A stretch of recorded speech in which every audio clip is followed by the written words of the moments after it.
This is Steve Topple reporting for the Canary. We've just arrived at Parliament where disabled people against cuts are holding a demonstration.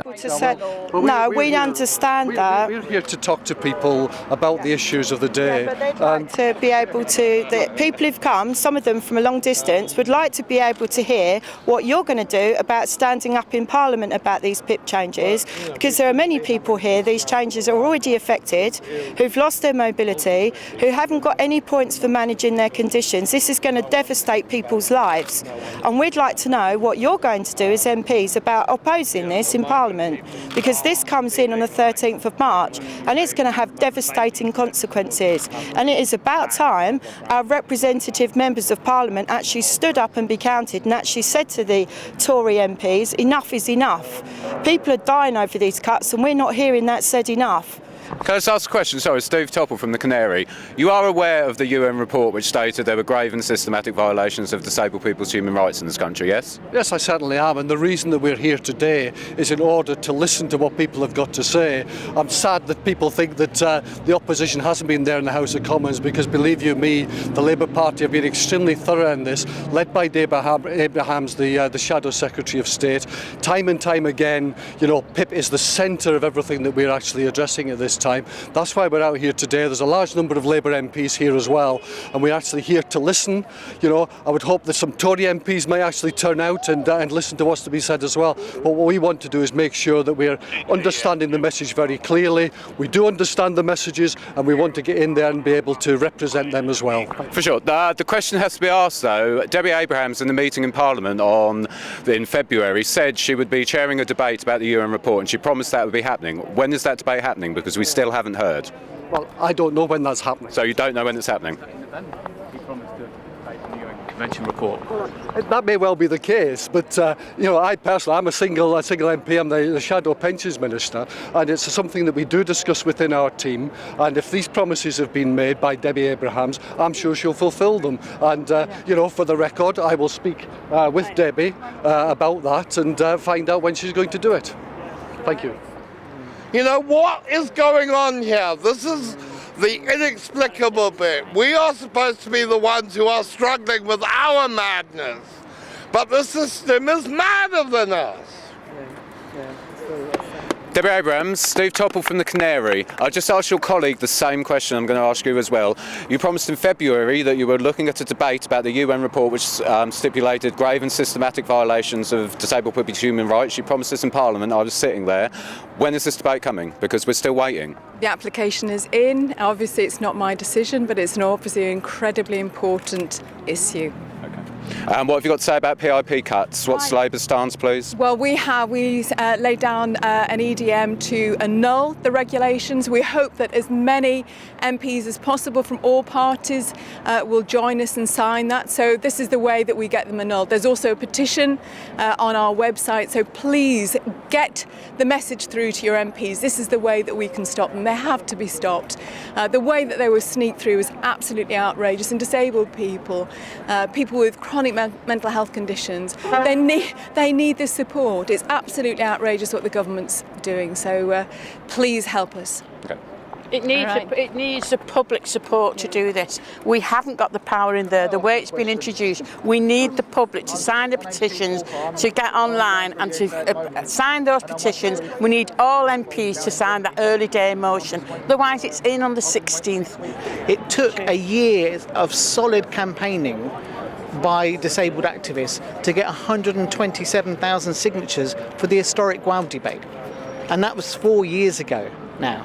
It's been shown yesterday that PIP is as deeply flawed as possible. Even the DWP have admitted they don't even adhere to their own guidelines. They're breaking the rules on Mental Health Act 2008 and the Mental Health Capacities Act 2008. Sorry, but fraud, if you're going to lie in an assessment, if we lie in our form, we can get taken to court for fraud.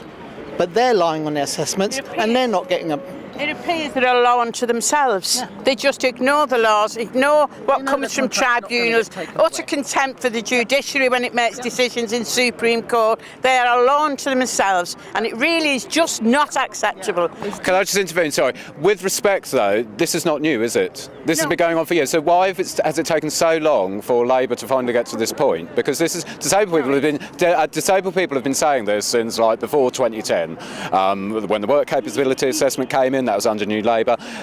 Disabled people have been campaigning and campaigning and campaigning, and it only seems that the past sort of year, Labour have really started to turn around. Why is it taking your party so long? I've only been in Parliament for 2 years, and I can only speak for the time that I've been here. What we can say is what we're doing now. We've seen the work capability assessments will not carry on. We will see an end to them.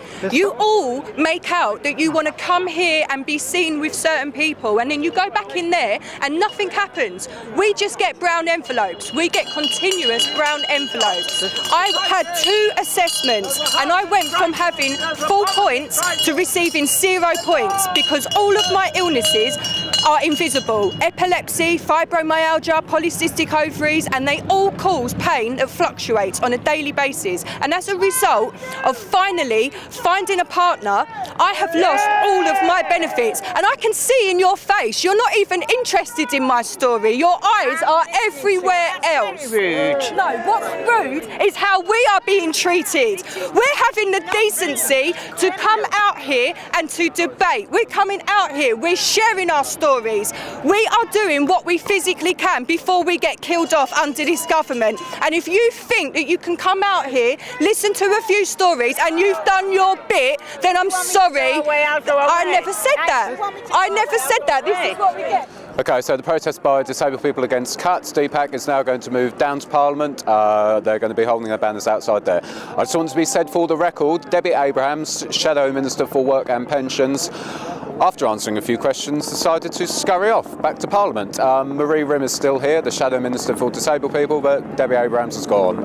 I'm not sure what that says about the Labour Party, but it says a lot to me.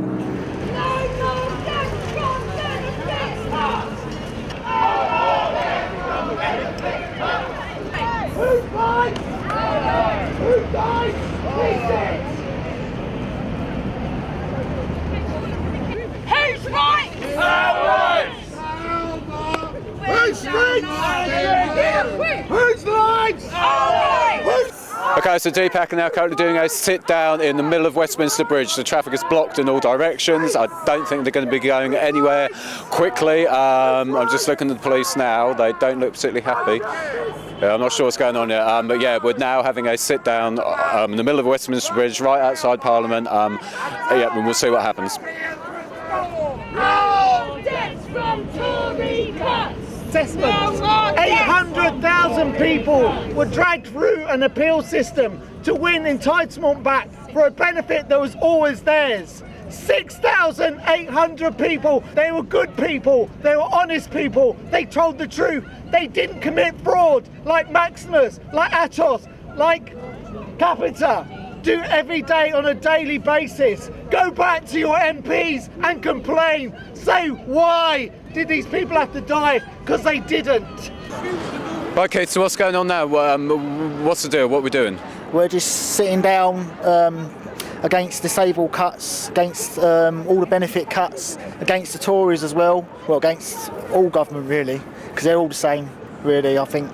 So, and we're just having a little sit down to, so people can see what we go through and what we put up with. The police thought this was okay. How is this okay? How is it okay that the Tories are killing us? How is any of this right? Okay, so the sit-down is still going on. Traffic was blocked in all directions, but the police have now opened up a lane to let some of the traffic through. However, the protesters from DPAC will not be moved. Paula Peters just gave a very emotional speech. She was saying that essentially this is genocide against disabled people. This is an ideology. It's systematic abuse of disabled people, and it's kind of hard to argue with her. When you look at what the United Nations said in their report, which was out last November, they said that successive governments, the former coalition and the current Conservative one, have committed grave and systematic violations of disabled people's human rights. The Tories specifically have helped create a society where disabled people are viewed as benefit cheats, benefit frauds, a burden to the taxpayer. And these are not my words. This is exactly what the UN said in their report. These people must be sick of having to fight for their very basic human rights. The government needs to stop its systematic attack on the disabled, and the police need to take seriously disability hate crime. That's what we're asking for. We want... Okay, what these people from DPAC are saying is actually correct. There's a large petition going around at the minute because hate crime against disabled people and hate crime on the basis of gender is not recognised in law in the same way that hate crime against sexuality or hate crime against race is. There are discrepancies within the law. The Crown Prosecution Service say that they do view it as being on the same level. All hate crime is equal. However, the law does not actually reiterate this, and it doesn't stand in law that disabled hate crime and gender hate crime are the same as race and sexuality. Something ongoing at the minute.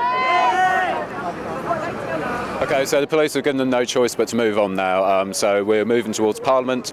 The protest may finish there, may not finish there. There's still quite heavy police presence. There's a lot of paddy wagons, if you like, just at the back there, but we're now moving back towards Parliament, so let's go with them and let's see what happens at the other end.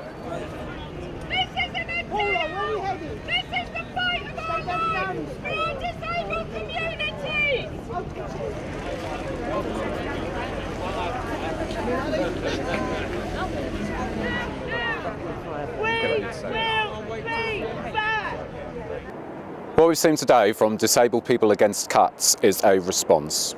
It's a response, firstly, to the Conservative government. It's secondly a response to a UN report last November saying that disabled people had had their human rights gravely and systematically violated. And thirdly, it's a response to a public which doesn't seem to care anymore. Let's be honest though, this is not something new. Disabled people have been campaigning for over a decade against reforms that the government constantly introduce, which are slowly eroding away at their human rights. It started under New Labour. They were the ones who introduced the work capability assessment. New Labour were the ones who introduced private companies to the Department for Work and Pensions. And all the Tories did was picked up their baton and ran with it. And I have to say, if society is judged on how it treats its people, then our society is failing miserably. Because what we've seen today and what we see week in, week out with the treatment of disabled people is an absolute travesty and a scandal, and it has to be addressed now before more people die.